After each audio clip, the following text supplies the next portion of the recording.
Welcome back, America. I'm Hugh Hewitt. That's the theme song from Breaking Bad, a show that kept occurring to me as I considered what Joby Warrick described on the Cape Ray, which I will unfold for you in his brand new book, Red Line, which is chemistry in a place you don't expect it at a quality level that has seemed simply impossible.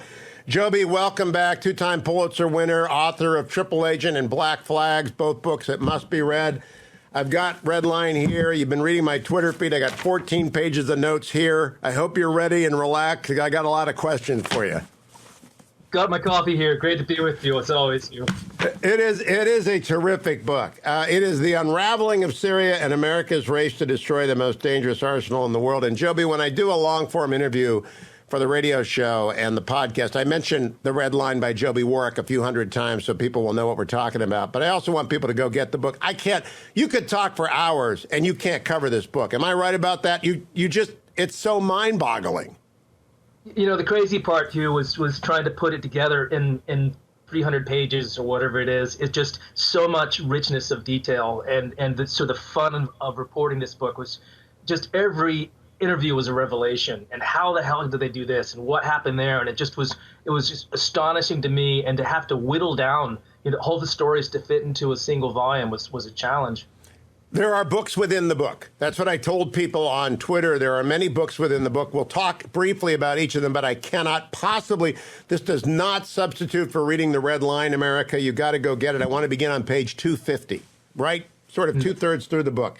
Quote, in the thinking of some of President Obama's advisors, including McGurn, who's in charge of it all, any accounting of the West's epic policy collapse in Syria would begin with those few simple words uttered amid a burst of optimism in the uprising in Syria's early months, quote, Assad must go. President Obama, as well as the leaders of Britain, France, and Germany, and the EU, had each used those words with slight variations. In August of 2011, 5 months after the uprising in Syria began. On page 37, Joby, earlier you detailed President Obama's statement and the naivete he had about Assad. Was there any ever grounds for any of the West leaders? I don't want to single out the president here, President Obama. Everybody got it wrong. Was there ever any reason for anyone to think Assad the son would be different from the man who invented the Hama rules? There shouldn't have been. I mean, if you've been watching Syria over the last 5 or 6 years before Arab Spring, this is a guy who didn't expect to be president of Syria. His sort of the heir appointee was his brother, who was killed in a car accident, and suddenly you got this ophthalmologist who becomes the accidental president of Syria. And there's this brief window where he kind of flirts with being a reformer, and people come over and see him and talk about what a good guy he seems to be. And then he just quickly gets sort of sucked into this sort of security state and becomes just as big a tyrant as his father was, just as brutal a guy. And that's clear really before Arab Spring happened. So there's no surprise that this guy is awful. I think the surprise was that even people that knew Assad were amazed at how brutal he chose to be and how he would not tolerate any reform after Arab Spring started. His idea was just to crush it and destroy the country if he had to stamp out this uprising. At the end of the book, you reflect that Syria now reflects nothing so much as post-World War II Germany and Japan. But there is no Marshall Plan coming, is there, Joby? There's not. Nobody's going to rebuild this country, at least not in any kind of Marshall Plan way. I mean, the Russians and the Iranians would like to have us come in and help them, but the West just is looking at this and saying, no thanks. As long as Assad is there, we're not helping you. And so what you're left with is a ruined country. And we know what that's about. We saw what happened in Afghanistan in the 1980s. If it's a lawless vacuum, if there is no state control, really bad things can happen. And all the ingredients are there. ISIS is there. There's still hundreds, maybe tens of thousands by some estimates, of fighters who are just lurking and waiting for an opportunity to come back. So this is an awful place, and I think we haven't seen the worst of it yet. Jumping ahead, I'll come back to that, but that triggers in my mind General Vodel's warning. They had the technology, they had the capacity. Where did they go? And I know you're probably still on this case. I hope the Tyrant Ginsburg, my affectionate name for Steve Ginsburg, assigns you to China because I want you to work on China. But I know you must still be on the ISIS hunt. And General Vodel says, we don't really know where they went. That's true, because, we saw the end of the caliphate, but there was this kind of squirting effect of all these bad guys. The ones that got away, some of them are pretty scary. And there are a couple ones that I focus on in particular because they have scientific capabilities. They're guys who are full-fledged chemists who know how to make chemical weapons, who know how to make all kinds of explosives. And some of those are still on the run. We've got them on our most wanted, Justice Department pages. We have no idea where they are. And that's really the kind of the scary part about this next ISIS chapter. Is they've got the people. They certainly have money because they raided bank accounts and gold vaults, and they have more money than they can spend. And so it's just a matter of having opportunities, and that's going to come from them eventually. One of my notes that I took away, this is not in the outline, is that as Saddam's people resurfaced in ISIS, so ISIS's people will resurface in the next iteration of Islamist extremism. Let's go back to the red line, the early part. It's beyond the ken of your book. You didn't reflect on it, but I think you must know what I'm talking about. How closely is Assad's behavior, which you detailed, tied to what happened to Gaddafi? Because when Gaddafi fell, memorably executed, murdered brutally on October 23rd, 2011, Assad was watching. Hosni Mubarak had been overthrown February 11th of the year of the Arab Spring as well. Assad was watching. Was it naive for the West not to think that Assad wouldn't draw conclusions from what happened to the left of him and what happened to the right of him? Well, he certainly was watching, and I think it probably is, in hindsight, was naive for us to think that he was not going to do exactly what he did, which was to tenaciously hang on to power. Because you're right, those are the two big examples that happened before the uprising really began in Syria. You've got Mubarak sort of being abandoned by the world, and everybody says, well, you're done, get out of here. And so he leaves, the end of his rule. The same thing had happened in Tunisia before that. And then with Libya, it's this brutal ending to a guy who could not have deserved it more. But just from Assad's point of view, it's sort of a lesson. Here's what happens if you start to make concessions. It doesn't stop. The protests don't stop. They're just going to come after you, and they're going to take you down. And so they were determined this was not going to happen in Syria, they being the police state, and they were configured structurally, culturally, to be as tough as they could possibly be. At this great moment, I was speaking to a guy who was a diplomat in Syria for years. He was trying to just get some explanation from some regime people about why Syria behaves so brutally. And his answer was, we're made for this. We're built for this. This is what we do well. So if the idea is to repress and to be brutal about it, we are the superstars. And you're going to see some brutality that you can't imagine, and exactly what we got over the last 10 years. You know, before this all began, Robert Kaplan wrote a great book, Eastward to Tartary, in which he took a bus trip through Syria. And I got the sense of the uber police state from Kaplan's always excellent reporting, but I had no idea that they would do what they ended up doing. And now let's go to that. You begin your book, Red Line, by going back to 1988 and to one of the coups of the Reagan administration, the development of a source inside of the Syrian chemical weapons program known as the Chemist. Tell us about the Chemist. Tell me how you found out about the Chemist. But Mike Pompeo is a pretty good friend of mine. I'm going to ask him who's talking over at his old agency. Tell us about the Chemist. You know, it's an amazing story. It's almost amazing that it kept quiet for so long, because you're right. This was an absolutely incredible penetration of Syria's top secret program. So Syria is a country that's looking at around the neighborhood, that sees Israel with nuclear weapons, and it wants to try to respond to that in some way. So it invests heavily in kind of a poor man's weapon of mass destruction, which is chemical weapons. And they get pretty good at it. And they develop a pretty big complex with dozens of sites, and they're making terrible stuff like sarin, the nerve agents that we hear about that are so deadly. And we wanted to understand what they were doing and what the threat was. We managed to recruit one of their top guys, one of the senior scientists who was inside the lair, inside Syria's program, making this terrible sarin. And he becomes our best informer. And we ran him for more than a decade. And he not only gave us great information, but he actually sent us samples that we could take outside the country and analyze. It's a remarkable story. I thought back to that Spy Games movie with Redford and Brad Pitt because it's real espionage. I mean, it's dead drops. And it gave me a rule that I want to pass on to every turncoat who's working for the United States. When the secret police come, don't own up to anything. They might be there for the traffic ticket, right? Which is exactly what happens in this case. It's an amazing story. You can't script this. It's better than Hollywood.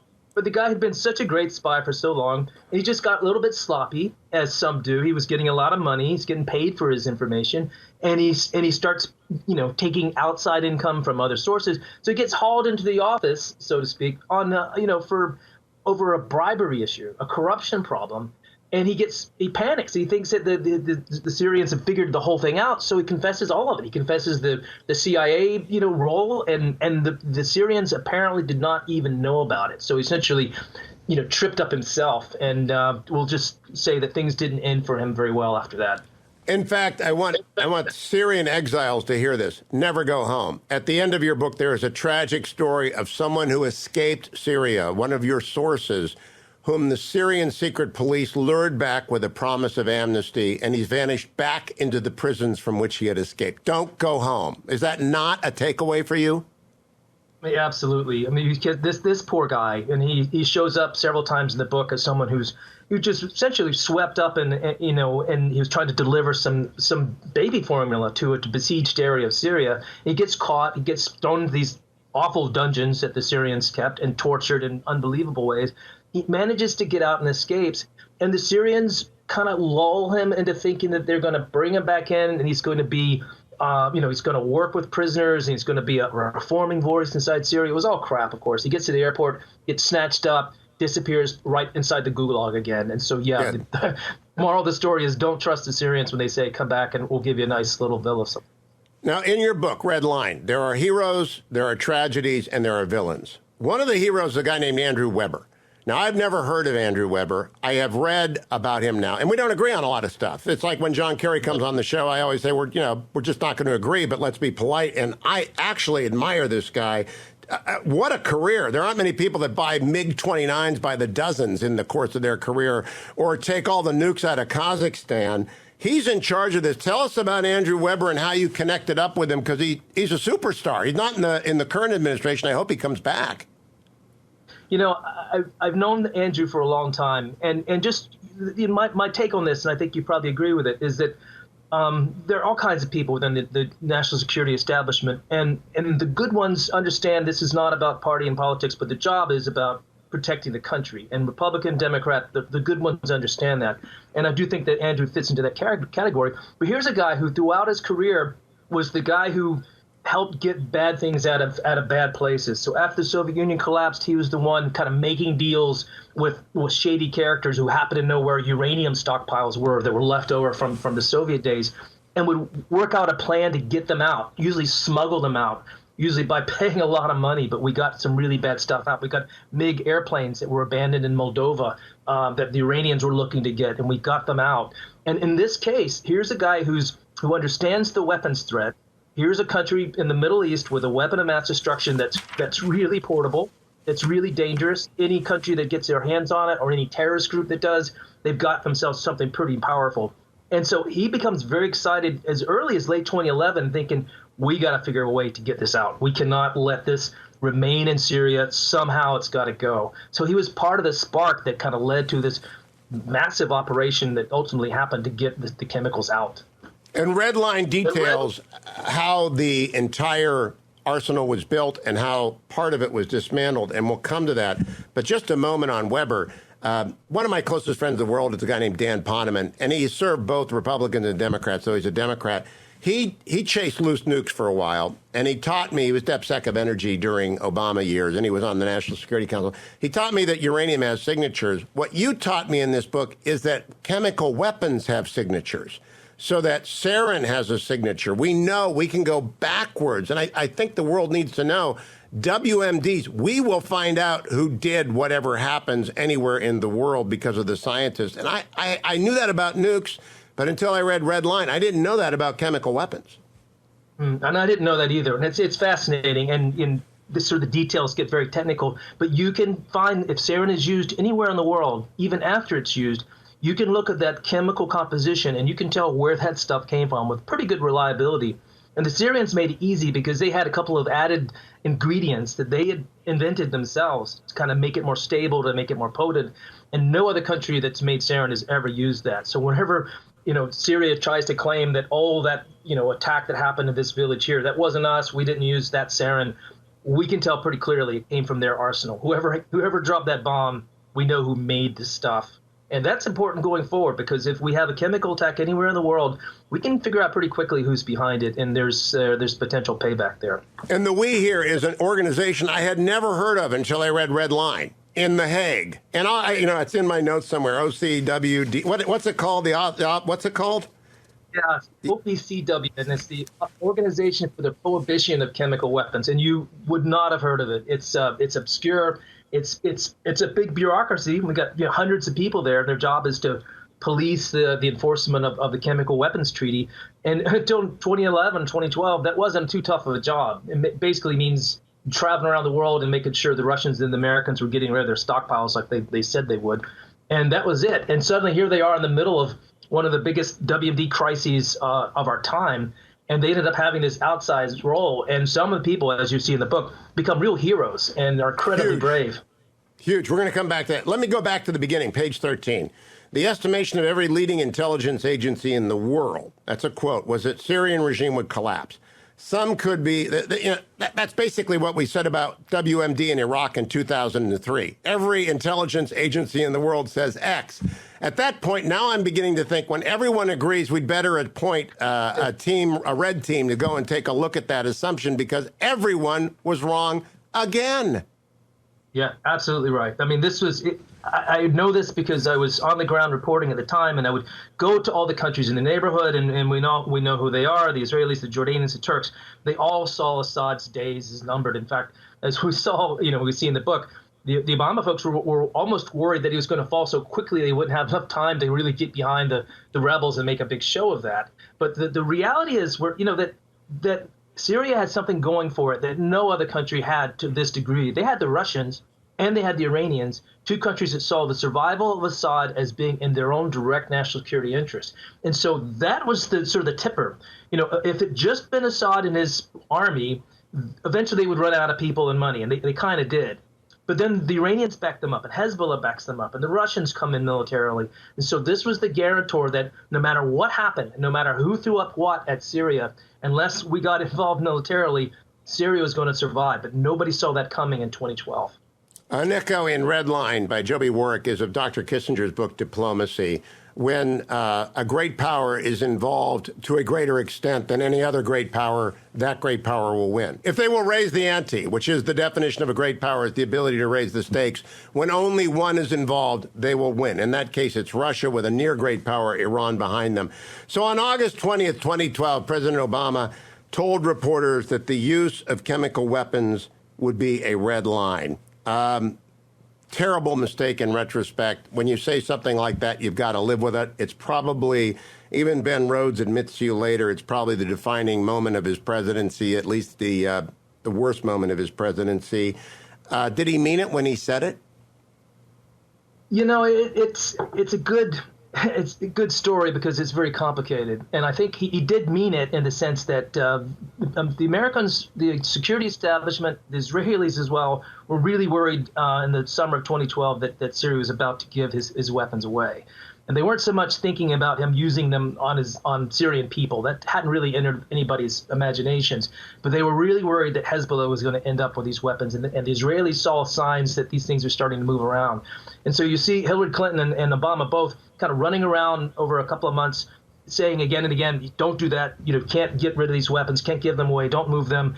And, sending guys like Bill Burns out to meet counterparts in the Middle East and send the message through the Iranians, through the Russians, to Syria. So to the extent that they really were concerned, it was a serious warning. But what wasn't clear ever, I think, was what the Americans would do about it. It was, in a sense, kind of a hollow warning because it didn't, for us, mean a military intervention. It just wasn't clear what it meant. So it was vague, and for that reason, it was not helpful, shall we say. And it also was something that led the opposition on. It kind of convinced the rebels that America was going to come to their aid. And then those expectations were shattered in tragic ways. It really led a lot of embittered former opposition figures to join terrorist groups like ISIS and al-Nusra. Now, Israeli sources were feeding President Obama the warnings because they were afraid, of course, of Hezbollah gaining access to sarin. And you may have to talk a little bit about sarin here because it's so creepy, it's so awful, and VX is so bad as well. But an incident occurs, and pronunciation is always an issue with me, Joby, so help me out. Surakab, Syria, April 29th, 2013. President Obama's won re-election What happens in Sarakeb, and why does it set off basically the narrative at the heart of your book? Yeah, so I decided to focus on one attack because we all know about the ones that happened later, and they're so horrific, and we saw the images on TV. But that's not how it started. In the beginning, Syria was doing these little pinprick attacks where it'd be just a canister of sarin dropped on a village, which is exactly what happened in Sarakeb, which you pronounced very well, by the way. So oh, good. That's luck there. That's just luck. And you know, so in this one case, a couple of essentially tear gas canisters filled with sarin drop on this besieged town. One of them falls in the backyard of just a random family in the middle of this town. And the family comes out to see what the commotion is, and they get sick. And the mother of the house, ends up dying. But it becomes important because she's close to the Turkish border, and her family's able to get her out of Syria to Turkey, and she actually dies in Turkey. That means there's a body outside the country. And this is a time when the world is trying to figure out if these reports of chemical weapons use are really true. The Americans are trying to figure out if they're true, what does that mean? Because the president has just talked about this red line thing. What if we have proof that Syria is using chemical weapons? What do we do about it? So it becomes this moment that, you know, all these worries consolidate almost in the figure of a single woman who dies randomly of a sarin attack in 2013. And it becomes the impetus for a UN investigation, for teams of inspectors going into the country. It becomes really the start of what would become one of the biggest covert programs that the Americans have had in years, which was a secret operation to deliver supplies and weapons and training to Syrian rebels, all coming out of these early attacks that really people in the West never even heard about. But it was Joby, kind of as a reporter, I'm curious. First of all, has this book been optioned? Because it is, to me, Chernobyl. You know how Chernobyl turned into this giant miniseries because no one knew about it. Has this book been optioned yet? Well, we won't talk about that quite yet, but it's there's some discussions, and I'm excited about it because I do feel like it's a great story. And it's many great stories. But what you did, I don't know how you got to Ibrahim al-Khatib or how you found. This is the most plaintive, heartbreaking moment in the book. Ibrahim al-Khatib's wife, Miriam, is the corpse in Turkey that provides the key detail. And he says, what in the world is Obama waiting for to draw his red line? Draw it here. It has been crossed 20 times over. He cannot say a word. It's anguish. I mean, the poor people of Syria had been led to believe that the American people would not allow these weapons to be used, and they're so horrific. You can hide in your cellar from bombs. You can escape from the country, but to watch your children asphyxiate and your wife die, this is horrible stuff. Yeah, it was one of the most emotionally moving moments to me to discover that moment. And, you know, obviously you can't be on the ground when things like that happen. But the remarkable thing about gathering any kind of, you know, doing any kind of reporting these days is somebody is there with a cell phone camera at almost any point, because we film everything these days. And so some people came to investigate this attack, and they were just Syrian activists. And they went to the house where this woman had died, and they got this poor bereaved husband, and he was just beside himself with grief, but also with anger, just as you said, because, you know, I don't think they necessarily expected that the U.S., you know, the cavalry was going to come in at the start of the war. But, you know, by God, the president had said this was a red line. Here's the red line being crossed. What are you going to do about it, America? And if you're not going to do something about it, why should we believe you ever? And so all that bitterness and disappointment are just gushing out of this guy. And you hear it again and again from the Syrians and from people who are very sympathetic to our point of view and really love America. But for them, the sort of the failure of the U.S. to enforce the red line was just a moment that could never be forgiven. And I heard that again and again and again, and it's just part of the tragedy story. Again, Joby, there are so many characters in the book, and they fall into three categories: hero, tragedies, and villains. One who is both a hero and a tragedy is only a brief paragraph. You mention him only, and you don't know his name. I just want to remember him. The bomb that fell in the Khatib's garden that killed Miriam, about which Ibrahim cried, is taken by an activist and driven to the Turkish border in the hopes of telling the world, and he disappears. The Syrians get him. We don't know his name. He's just gone. Yeah, and that was relayed to me by other activists. They split up the material. So the activists gathered evidence And some went one way, some went another. And one of these guys was stopped by a random bunch of Syrian thugs and taken out of his car and shot. And that's a fairly common story, unfortunately, just the brutality of the regime against people who are trying to deliver evidence to the outside world. Now, Ben Rhodes is in this book, and it's no secret we don't get along very well, and that's fine. He did his best. Everyone does their best. I just think they screwed it up. But in June of 2013, he tells you, you never know which of the millions of words the president will use will end up cementing a certain impression. Nonsense. Red line is red line. But he acknowledges but downplays publicly in June of 2013 that, we're going to increase the scope and scale of assistance in Operation Timber Sycamore, about which I knew nothing until I read Redline. It is a replay, an attempted replay, of Reagan's successful aid to the Mujahideen in the 80s. The Obama administration attempts to arm the Syrian rebels that we like. Tell us about it. It's not a good story, but tell us about it. Yeah, and it really grows out of this red line stuff. It's the U.S. attempt to try to show that we're taking these offenses seriously. We're not going to get involved militarily in Syria, but we're going to help out militarily with the rebels, which we resisted doing for a long time. But it ends up being this huge program, billions of dollars poured into arming opposition groups. And it was almost a complete failure. We had training camps set up in Turkey. You have thousands of rebels coming across the border for training, getting money, getting weapons.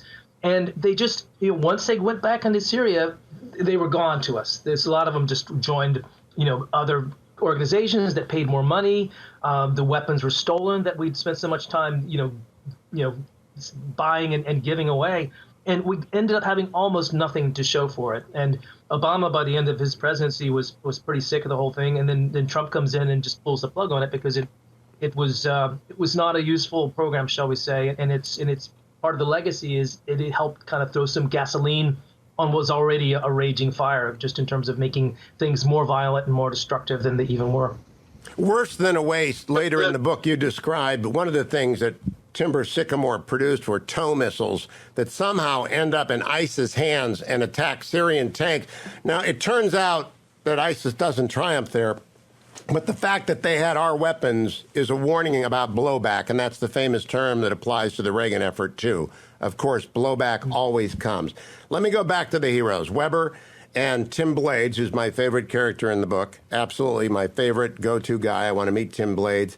And this is actually something you'll never hear me say on the air very often, is that it's good that our government is so large and inefficient because hidden within it are places like the Edgewood Chemical Biological Center in northern Maryland, about which I had never heard. I'm not dumb. I read this stuff. Were you amazed by Tim Blades and this gang of merry prankster engineers and WMD experts who are tucked away in Maryland somewhere?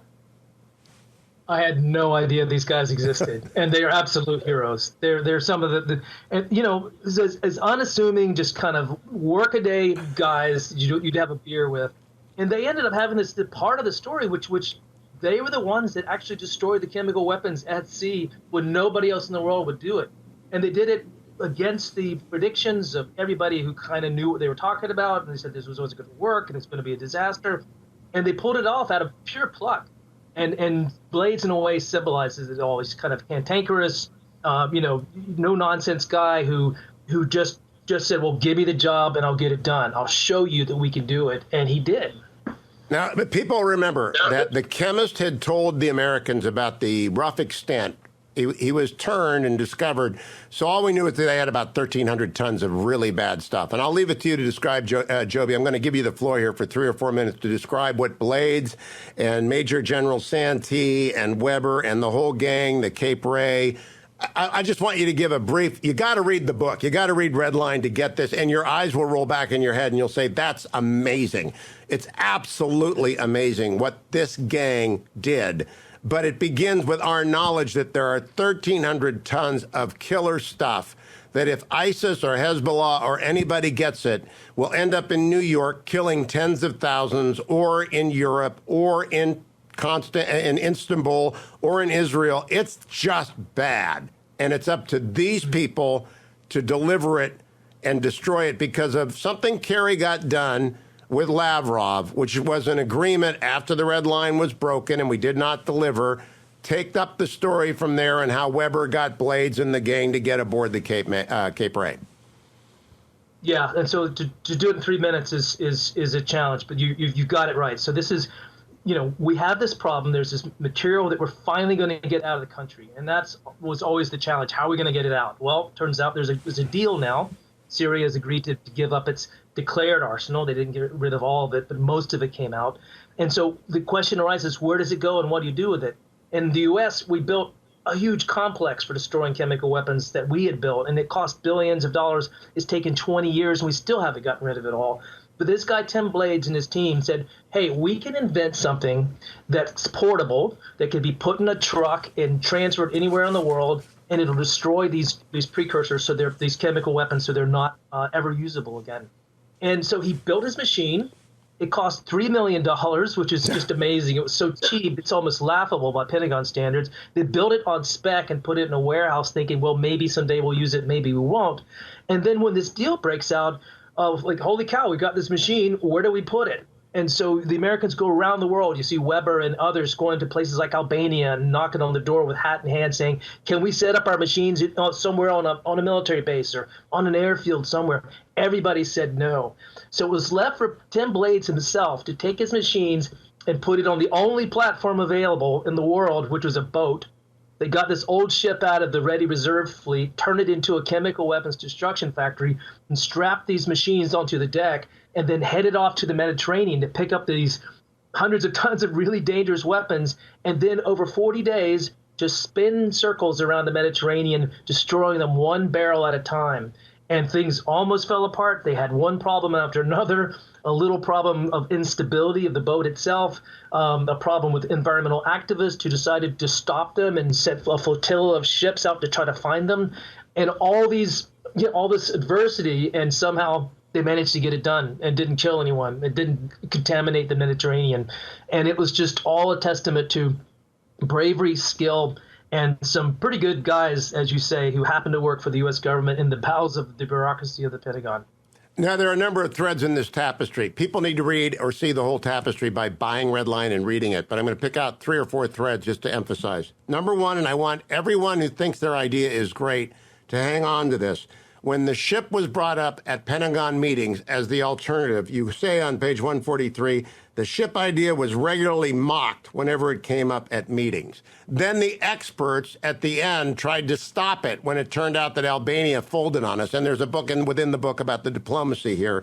Our so-called allies really didn't come through. The North Atlantic test drive. Look, I've been on cruise liners in the Mediterranean that have the stabilizers, and they still... I mean, you can go from one side of the ship to the other. You can have a bad night. One of the ships I was on lost every bottle of wine they had on the ship because they had a bad night.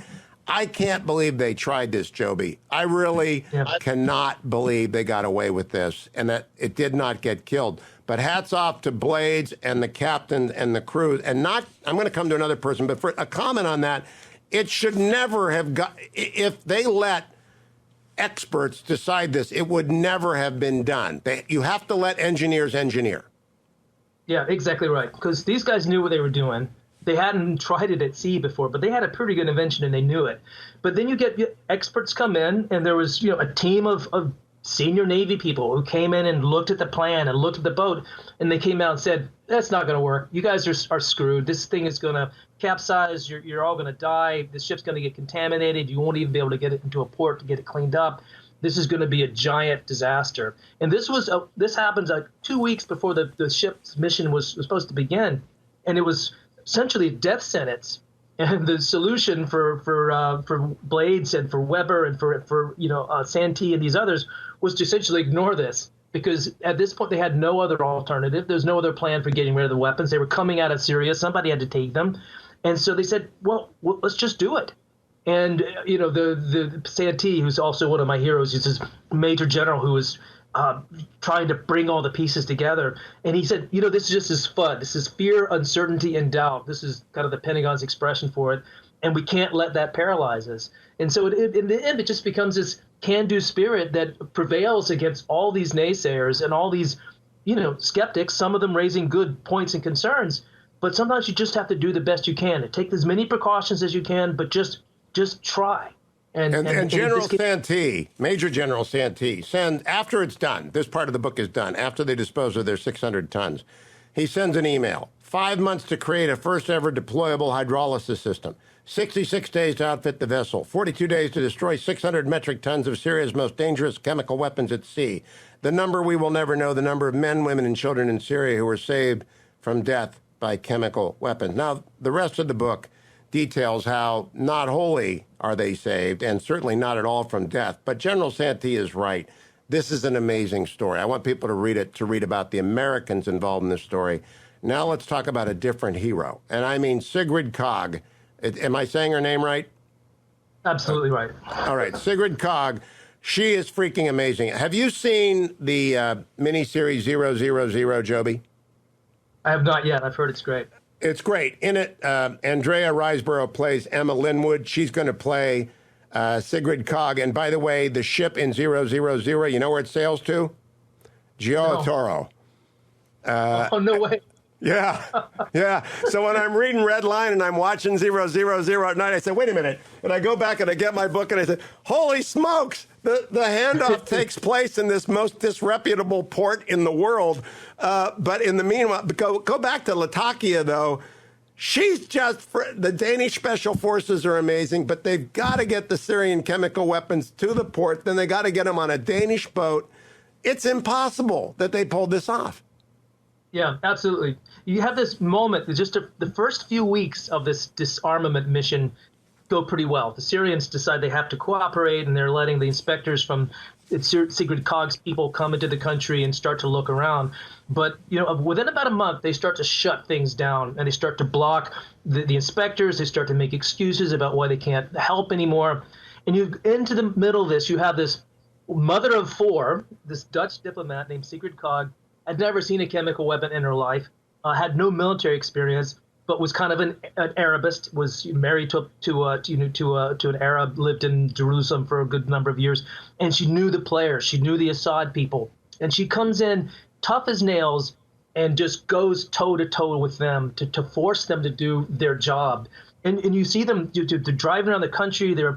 Sometimes artillery shells are flying over their trucks as they're riding around. Mortar shells landing in the lobby or the front courtyard of their hotel regularly. All kinds of dangers and obstacles. And she is just fearless about making sure that these weapons get out on the deadline that was promised. And yeah, she's another of these people that rose to the moment. Just out of a fairly obscure background, but ends up being the right person at the right time. And ends up kind of making the Russians and even the Iranians join to help her to get the weapons out. And she's really a remarkable person. And I do hope somebody good plays the role on TV. I want to go back now to Iran and Soleimani. This week, tapes were released of Javad Zarif saying that when the Americans killed Soleimani, it was a strategic blow to the Islamic Republic of Iran. Your book details in part why that is. He is a battlefield genius, and he is the most ruthless killer that I've come across out of any of these armies. Soldiers, you write, under his direction were later blamed for some of the wars in Syria's worst atrocities, including the siege of Madaya, which I've never heard of before until I read Red Line. But he had a vision, and he had contempt for the Syrian army. He had Hezbollah regulars that he had trained, and he had the Iranian Revolutionary Guard Quds Force, which is expeditionary. They were not going to let Assad lose. Nevertheless, even the United States was surprised by his determination, and the Obama administration was completely surprised that Russia got in. Would you describe what Russia did and what Iran did to prop up the Assad regime? Yeah, and it's amazing in both cases. I remember in 2012, even 2013, thinking that, seeing why everybody thought that Assad was toast, because he was losing. Whole units were defecting to the other side. He was running out of money. He was running out of people, out of soldiers. And Iran comes in and backs him up, and particularly Soleimani, this brilliant commander who comes in and says, look, you Syrians are worthless. Let me show you how to fight a war. Let me show you how to really be brutal. Let me bring in all these trained fighters that we have from Hezbollah next door in Lebanon, and brought in whole brigades of them to prop up the Syrians. Help them besiege cities and use starvation tactics and stop all food and supplies from getting into these towns until they crumbled.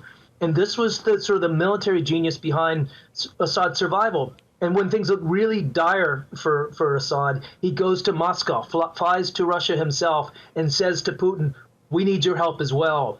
In 2015, you see the Russians agreeing and sending their Air Force for the first time. There's a Syrian Air Force coming to the Middle East from Russia to prop up Assad. And that was a turning point. After that, after Russia commits itself to being involved militarily, that's the end of the conflict. There's no way the rebels are ever going to win. And from then, it was just a slow march to victory for Assad. Now, Joby, I'm going to say something I've never said. I almost am glad that Putin did this, because the prospect of catastrophic success, which you describe, catastrophic success is another new term for me that I get out of Redline, is that Assad falls, the Islamists roll in, they overwhelm the Free Syrian Army that we have spent $1 billion, $2 billion on, and they take control of what was obviously not the entire stockpile given over. We destroyed half of it. And I got to tell you, from the beginning of Redline, when you detailed 1,300 metric tons, we destroyed 600 metric tons. So I'm asking the question that you answer at the end of the book: where'd the other 700 metric tons go?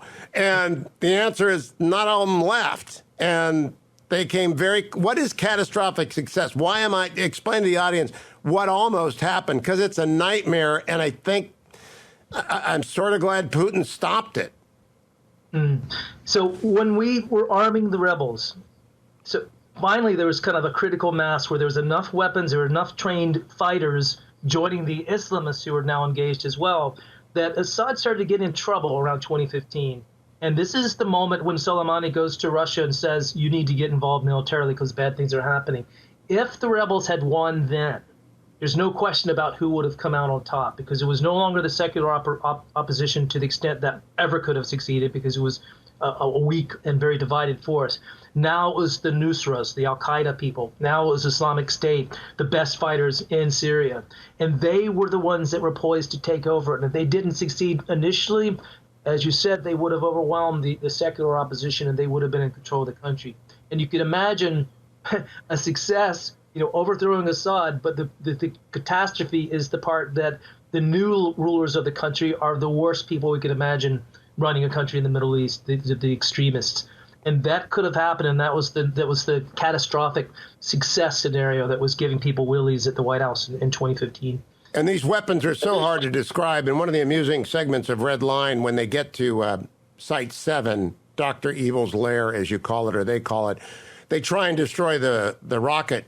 They try and destroy the warheads, and they run a tractor over it, doesn't do anything. They bring in a T-72, and they run it doesn't do a thing, and they send for plasma torches because they're going to have to they would have gotten into the hands of Al Nusra camps on the Golan Heights. Israel would have been at risk. Everyone would have been at risk if the Islamists had gotten a hold of this. It's a complicated moral question. I have 10 minutes left. Or 14 minutes left. I got to cover two things with you. First of all, I can see you sitting here with your editor saying, I got to put the controller in here. I got to talk about Australia. I'm going to have to I'm going to go down this side road here, which isn't really about Assad or these chemical weapons, but it's about ICE. I got to tell this. I'm glad you did.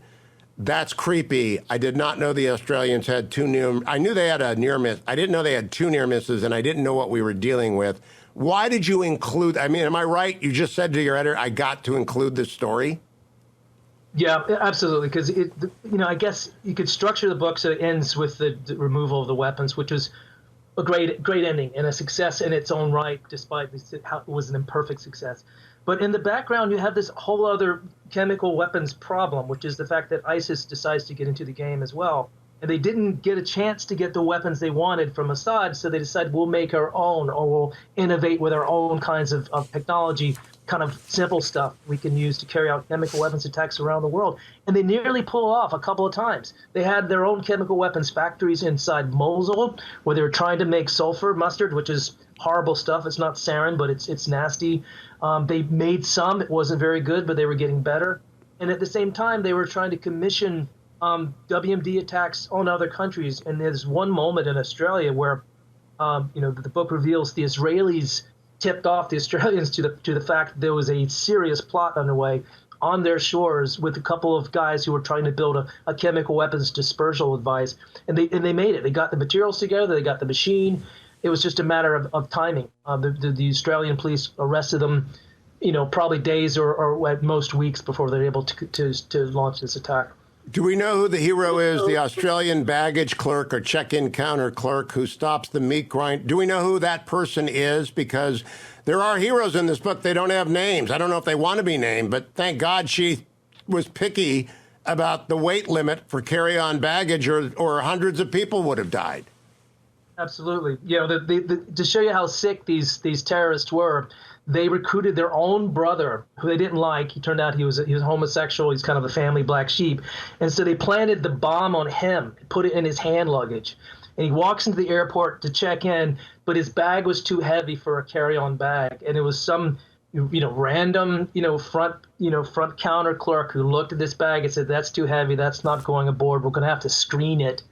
And that made the terrorists nervous. They said, "Oh, never mind. We'll take this back." And they aborted that part of the plot. They said, "Well, we're going to have to rethink this," because they were afraid of getting caught as they were bringing the plane on. So there was just that, a woman at a counter doing her job and flagging the suspicious-looking package that carried a bomb that was going to kill, these guys' brother and several hundred people on board Emirates Airlines plane over the Pacific. It's a great reminder to everyone who's in a line everywhere and upset with the line that these people are doing their job for a reason. All right, I got to close up here, and I want to ask you, people can read about the Trump airstrikes. People can read about the Trump withdrawal from Syria. People can get into that. I want to talk to you about Joby Warrick for a second. You now have this amazing career, and honestly, it's pretty tough to have 2 Pulitzers and then produce a book like this. What are you going to do? Because, I really don't know how you top these 3 books. I had a member of Congress relay through his staffer, who happens to be my son, that your triple agent, he was on the base at that time, is the most accurate account of that awful day, the worst day in CIA history. Black Flags won the Pulitzer. Now I think you're going to win the Pulitzer again. I don't want to jinx anything. What are you going to do for an encore? This is tough. I feel like I've been on a roller coaster for about 3 years with this. It's when you I have to tell you, Hugh, when you're working on a story like this, there's nobody feeding you information. And it was just the same with the triple agent. Half the stuff is classified. It's really, really hard information to get. And so it's exhausting. You kind of pound on doors and just to work sources as best you can, just to get the little bits of information that you can pull together in a story and be accurate. Because, you live and die on your credibility. And my great fear is that I'm going to be misled by a source, or I'm going to misunderstand. And so you just have to be so careful with the facts. I guess after this is all done, it's just you just need to decompress for a while, and that's my immediate plan. I haven't had a vacation in a while and just want to kind of unwind a bit. But as you're unwinding, that's when those new ideas come into your head and what the next adventure is going to be, because there's always something back there. It just maybe hasn't come to your consciousness. Let me plant a seed. I really do hope Steve Ginsburg, and you thank in your acknowledgments Marty Barron, Steve Ginsburg, the great team at the Post, and I work on the other side for Fred Hyatt. He's great too. I hope they send you to China, or they put you to work on China, because our great foe for the last 2 decades have been the Islamists. Now it is the Chinese Communist Party, and we need someone with your skill set. That's where I want to end, your skill set. Where do you come out of? And for young journalists in love with Twitter clicks and Facebook follows, my job is to be never in doubt and frequently wrong. Your job is to be occasionally brilliant and never wrong. And so we have different jobs, but we need more of you and less of me. And I'm very serious about it. We got to get journalists away from Twitter and back doing what you do. Where do you come from, and what's your advice to young scribblers and would-be Joby Warricks? Well, that is a good point, because I'm afraid that this whole Twitter habit that we're in now, and it really infects my profession in an insidious way as far as I'm concerned. It's all about promoting your own brand. And for me, it's sort of the whole point, my success as a journalist, to the extent I've had it, is taking myself out of the picture. It's not about me. It's not about promoting something that I do. It's trying to understand what happened. And when you approach a source with that kind of sort of genuine interest in what they did, and I'm not going to glamorize myself, I want to know what you did and how you felt about it. People respond to that. And they also respond to your earnest attempt to be as honest and as fair as you possibly can. And over time, that pays off. It pays off with your access and with your reputation. People agree that, maybe this is somebody you can talk to because he tries to get it right. But again, it ultimately, it's not about me, and it's for me, it's not about politics. It's about trying to understand a complicated situation and to explain it with clarity and hopefully make it compelling and interesting to people. Well, you've succeeded. It's not the first draft of history. It's actual history. And you also mentioned Jane Harmon, acquaintance of mine, and Rob Whitlock, who's actually a friend and a friend of 40 years. There aren't enough people and enough papers for reasons having to do with finances and business to support people like you. But do people understand that's an investment they've got to make? Do you think that recognition is growing in the world of media conglomerates, that they've got to make these kind of investments to produce the kind of reporting in books that we need to understand the world that we face? Because you can't read Red Line and sleep easy. There are too many terrible people. There are too many villains with too many bad things and evil hearts. Are there enough people willing to subsidize and promote and support this? That's been a big problem, Hugh, and I think it's getting worse because you can't report stuff like this in a few days or even a few weeks. You really need concentrated effort. And we know in our news cycle these days, and with these shrinking newsrooms, people are just writing up the press releases, doing press conferences and writing the easy stuff. And what you need is people who are asking hard questions and introducing an audience to places and people they've never heard of and probably never would have heard of. That's the value added of good journalism. And I do think it's a crisis in the country right now because the business model is in trouble. Until we can figure out a way to sustain good journalism and also kind of police it, I think, to the extent that we do have to separate what's garbage and what's innuendo and rumor and what's real fact and substantiated, because there's just so much noise out there right now. It's just hard to separate what's real from what's just smoke. You're right. All I can do is what Lamar Alexander used to quote Alex Haley as always saying, find the good and praise it. That's Red Line. I say we're at our mark. We're 2 minutes over our mark. Red Line is a book you got to read, America. Go and get it on Amazon today. Joby, can't wait for the next one. Don't take too long off. I want the next one. Thank you, my friend. Really enjoyed this, Hugh. Good to be with you, buddy. Thank you.